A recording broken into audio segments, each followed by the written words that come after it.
A great question landed in our community recently. How do you stay grounded in the truth of no self, no center, no doer, while still living your day-to-day life, going to work, managing relationships, paying bills? Sometimes, ambition disappears entirely, and that feels honest. But life doesn't hit pause just because the big story is seen through. You're not alone in this. That tension pops up for almost everyone once the sense of a solid self begins to fade. At first, it's a relief. No more pretending, no more fixing, no more striving. Just being simple, peaceful. No becoming necessary because there's no one to become. Yet then Monday hits. Your inbox is piled up. People expect things. Your schedule doesn't care that you're nobody. So what?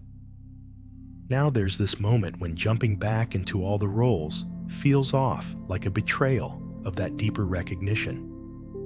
Or maybe like slipping back into a character you no longer believe in. You see clearly you're not the character, but the world still treats you as if you are.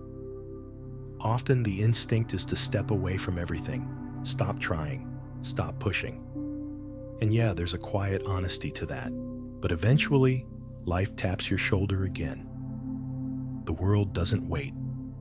You still have to show up, but now, not as the imagined someone you once thought you were. That's the difference. Working, achieving, building. There's nothing inherently wrong with any of it. Action was never the issue.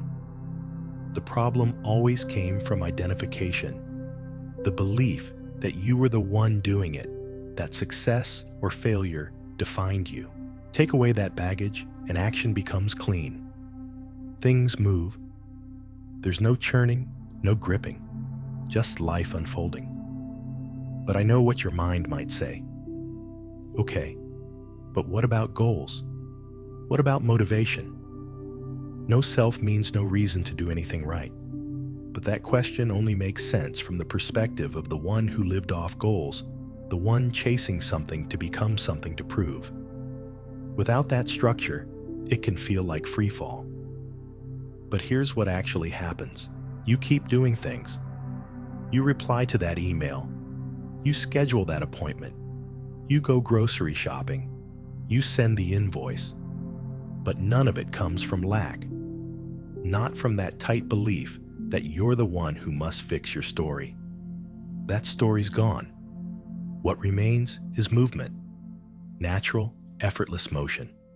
Sometimes energetic, sometimes quiet, but never done by someone. And that right there is the point. You might notice your old drive is gone too. That fire to become something, get somewhere, make it big, it disappears. That can be scary, especially if you relied on that energy for years. But it isn't burnout, and it isn't depression. It's clarity. The drive to become falls away because the one who was becoming isn't really there. But here's the key. That clarity doesn't mean nothing moves. It means that whatever arises, creative projects, financial tasks, running a business, arises without inner conflict, without the struggle of me against the outcome. It becomes obvious you never needed to want something in order for things to happen. Life doesn't need your ambition.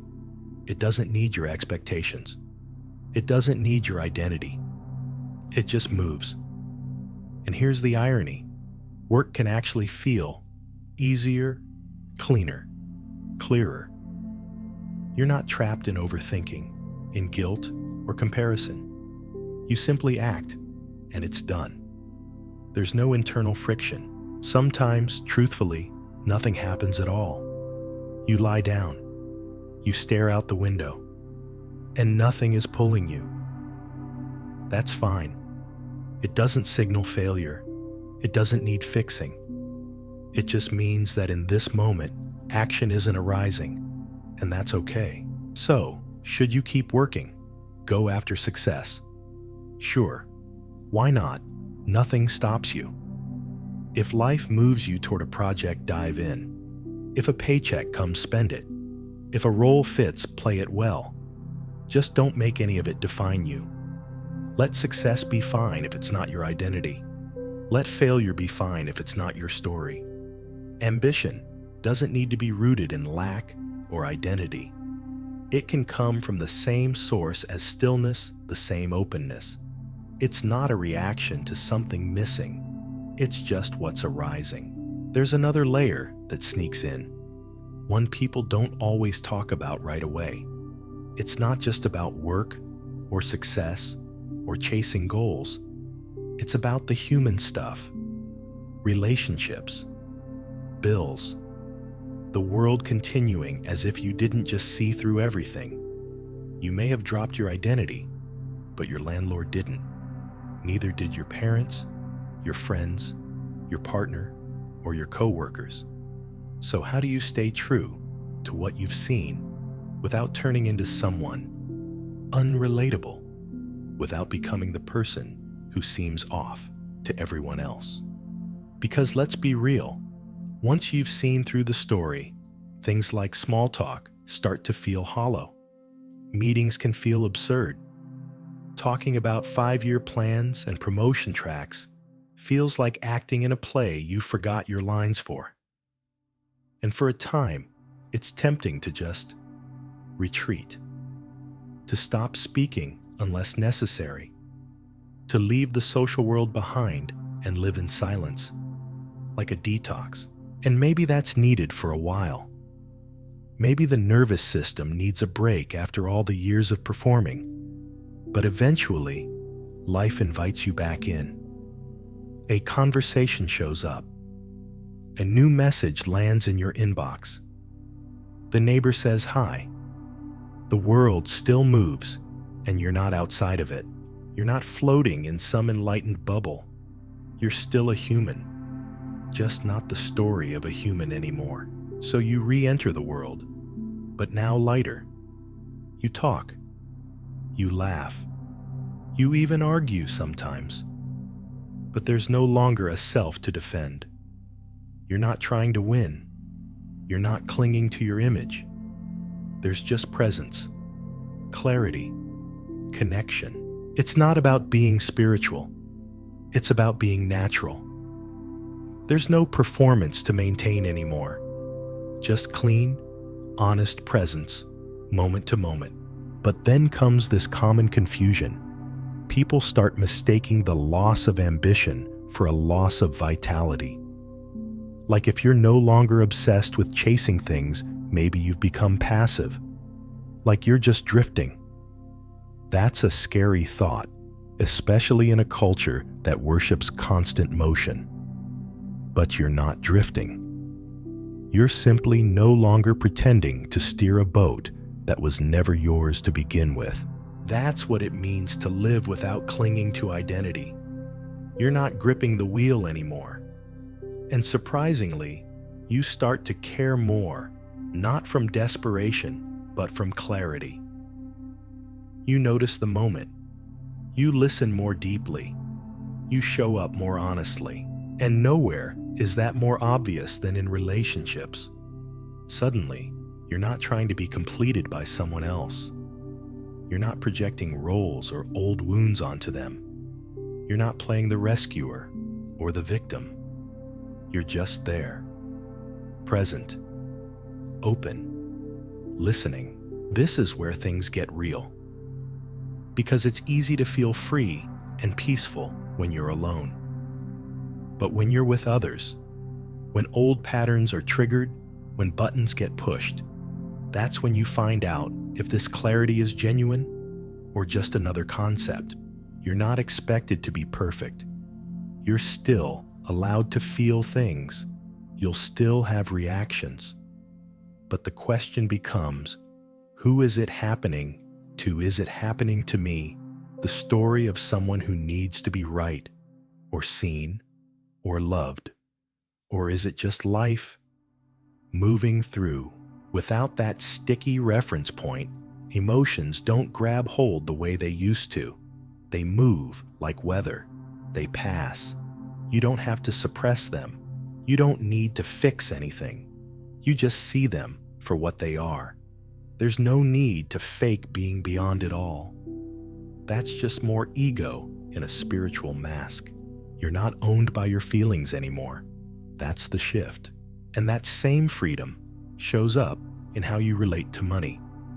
Yes, bills still arrive. Yes, you might need to work. But something in the background changes. The pressure lightens. Not because you figured out the perfect budget or found some secret passive income stream, but because the imaginary you who used to carry all that tension, the one who tied survival to self-worth, isn't there anymore. Money stops being a measure of value. It becomes neutral, just energy, just a tool. And when that shift happens, you move cleaner in that world too. You stop hustling to be someone. You stop selling yourself just to feel safe. You either do the work or you don't. But it's not about proving anything. There's no secret belief running in the background whispering, "More money means more me." That voice is quiet now, and sometimes strangely, that's when money comes easier. When you stop clinging to it. When you stop treating it like a savior. Or maybe money doesn't come easier. Maybe life brings something else entirely. But either way, it's not personal. And that's the actual liberation. You stop turning poverty into some spiritual badge, and you stop chasing wealth like it means anything about your soul. You just do what needs to be done. That's all. No tension, no chase. And here comes the final trap. Maybe the sneakiest one. You've let go of the identity, the story, the goals, the pressure. But then non-duality itself becomes the new identity. The quiet spiritual self who speaks slowly, nods deeply, and wears peace like a costume. The nobody who's above it all. It sneaks in like a new ego, wearing robes instead of ambition. And that's the most dangerous mask of all, because real freedom doesn't need to look like anything. It's not a performance. It's not about how you speak, or what you wear, or how early you meditate. It doesn't care if you're doing breath work or yelling in traffic. It's not about behavior. It's about the absence of a self hiding inside the behavior. You don't become serene. You realize there was never a you to disturb in the first place. So you walk into the office, or the bedroom, or the grocery store, and it's still the same seeing, the same clarity, the same no one. You don't have to quit your job or abandon your friends to live in truth. You don't need to balance your spiritual and practical life. There aren't two lives to balance. There never were. There's just life, one life, always moving, always flowing, with or without your story. So if ambition returns, let it. If silence shows up, let that be too. If the desire to build or grow something stirs in you again, you don't need to question it. And if nothing moves for a while, if life feels still and quiet, that's okay too. None of it defines you. None of it ever did. You don't need to choose between being somebody and being nobody. That was never the real choice, because you were never the one steering the wheel to begin with. All those years, trying to hold it together, trying to juggle being spiritual and being responsible, being free and being reliable. It all collapses, because the whole premise that there was ever a you trying to manage two separate lives is the illusion itself. There's just this unfolding moment, this movement of life breathing, walking, typing, paying rent, making dinner, having a conversation. There's no manager behind it, no narrator you have to satisfy. And because there's no center to protect, no identity to uphold it, becomes clear you don't need to do life. You don't need to fix it, chase it, or even understand it. You just show up when life moves. And when it doesn't move, you don't force it. So what happens to things like responsibility? Do you still show up for others? Do you still pay bills? Call your mom? Keep your word? Of course. Probably more honestly than ever before. Not out of fear, not from guilt, but because it's just what arises in this moment. There's no conflict anymore between what I want and what life needs. It's all one movement now. Even making money doesn't have to be dramatic. You can write an invoice, sell a service, take a job, not because you're chasing something, but because it's just the next natural step. There's no tension in it. You don't make it personal. And that's the thing. When life becomes impersonal, not cold or distant, but free of ego, it becomes more intimate. Because you're really there.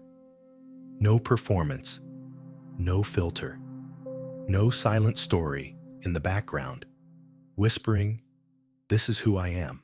You're not pretending to be the ambitious one, or the selfless one, or the spiritual one. You're just here, responding, moving, or not. You'll find that this allows you to function better in the world, not worse. You're clearer, more direct, less reactive. You don't need to control every outcome. You're not attached to how people see you. You're not scanning the moment to find where you fit in. You're just in it, fully but lightly. And when pressure shows up again, as it will, you meet it differently. It no longer owns you. Because there's no you to own. That doesn't mean you never feel stress or pain or confusion. It just means those things pass through. They're not your identity. They don't stick.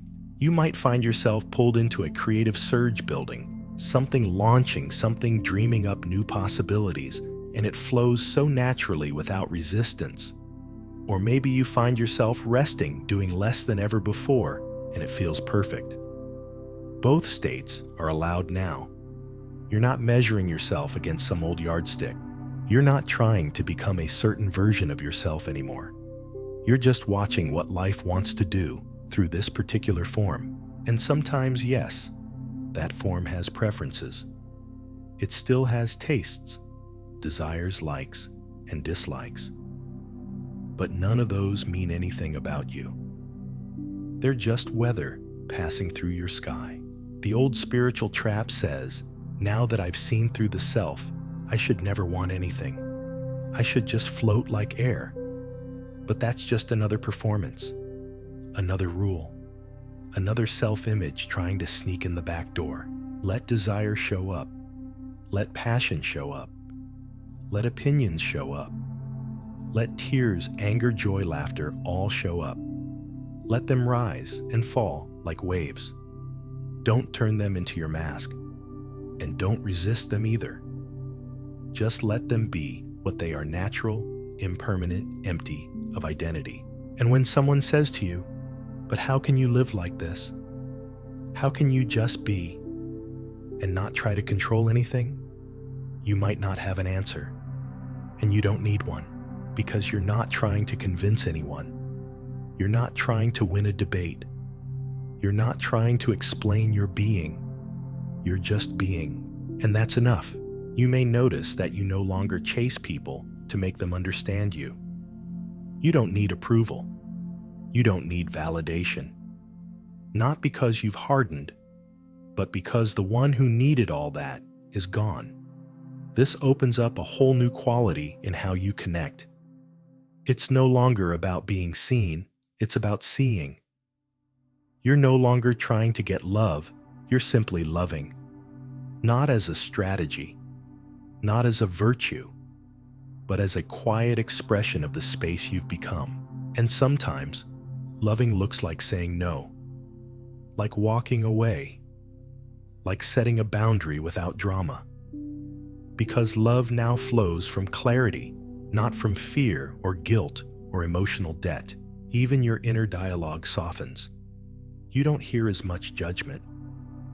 Or when judgment comes, it doesn't land the same way. It's just more noise passing through the silence. The voice that used to whisper, "Not enough behind you, should be doing more," it starts to lose its weight. You don't need to fight it. You just don't buy it anymore.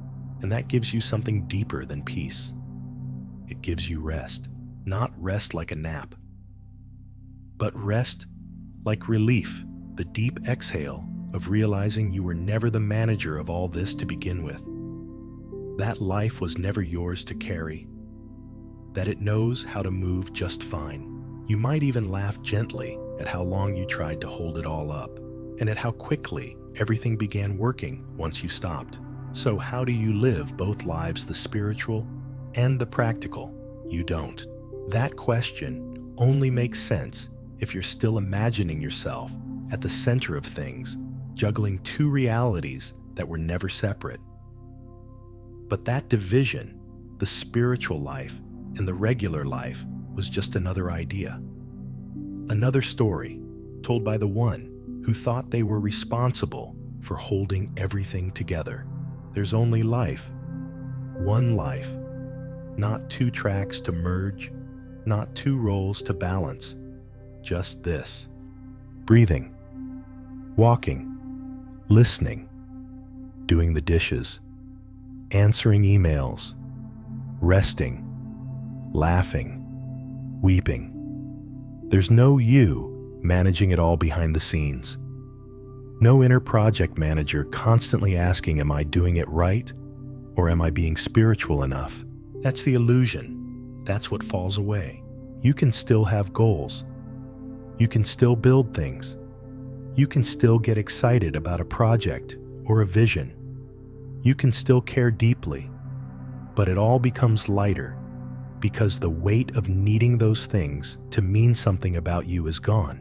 That's the shift. You're not living to become anymore. You're not building to escape. You're not waking up every day to prove something to anyone.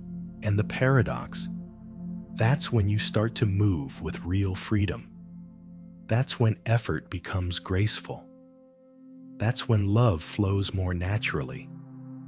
That's when your work, your friendships, your creativity, even your silence, they all become honest. Not perfect, not always smooth, but honest. And in that honesty, there's space. Space for everything. For action and stillness. For success and failure. For connection and solitude. For clarity and confusion. It's all allowed now because you're not clinging to any of it. There's no self left to protect, so life doesn't feel like a battle anymore. That's what we mean when we talk about freedom. It's not some golden bliss state where nothing ever touches you. It's simply the end of the illusion that you were ever in control. The end of needing life to turn out a certain way in order to feel whole. Because you already are, and at the same time, you're not. What you are doesn't need a definition. It doesn't need a name or a story. It doesn't need to be nobody either. Even that becomes a costume when it's clung to. You just are. And in that being, everything that happens, happens. Without needing your permission. Without needing your explanation. Without needing your effort to justify it. Work shows up. You work. Love arrives. You love. Rest pulls you. You rest. Creation stirs. You create. If grief comes, you sit with it. If laughter bursts through you, don't hold it back. There's no choreography. No director calling shots. Just the unfolding.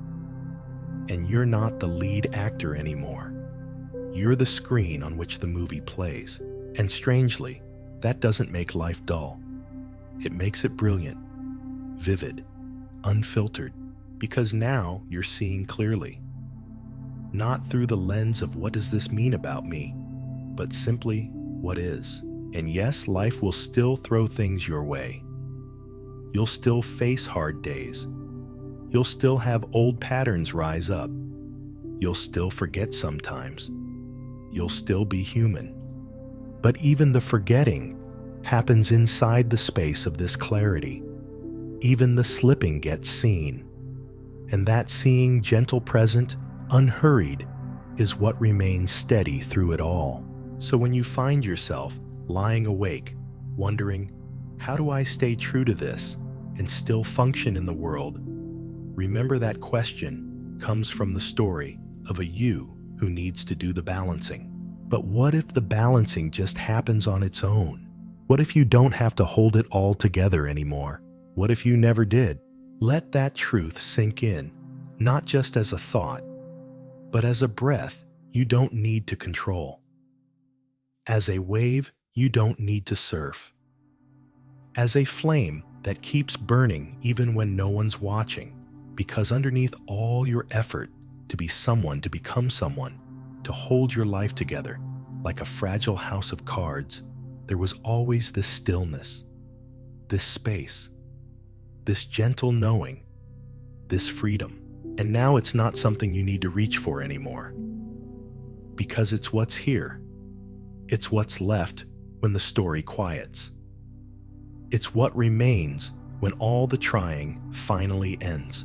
So keep showing up if showing up happens. Keep building if building happens. Keep dreaming, dancing, cooking, typing, if that's what flows. Just don't pretend that any of it defines you. You don't need to hold on to peace. You don't need to act enlightened.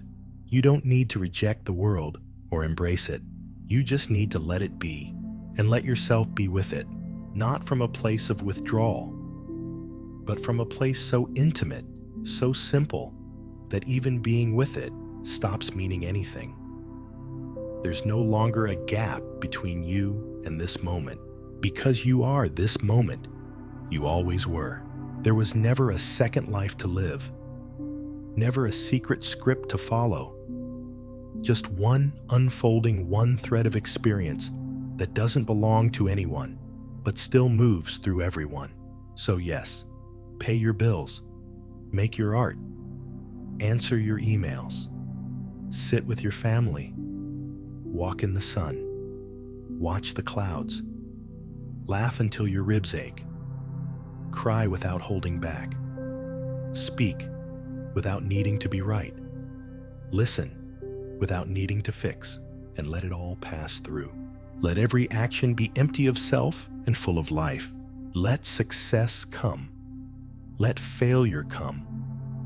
Let ambition rise and fade, rise and fade again.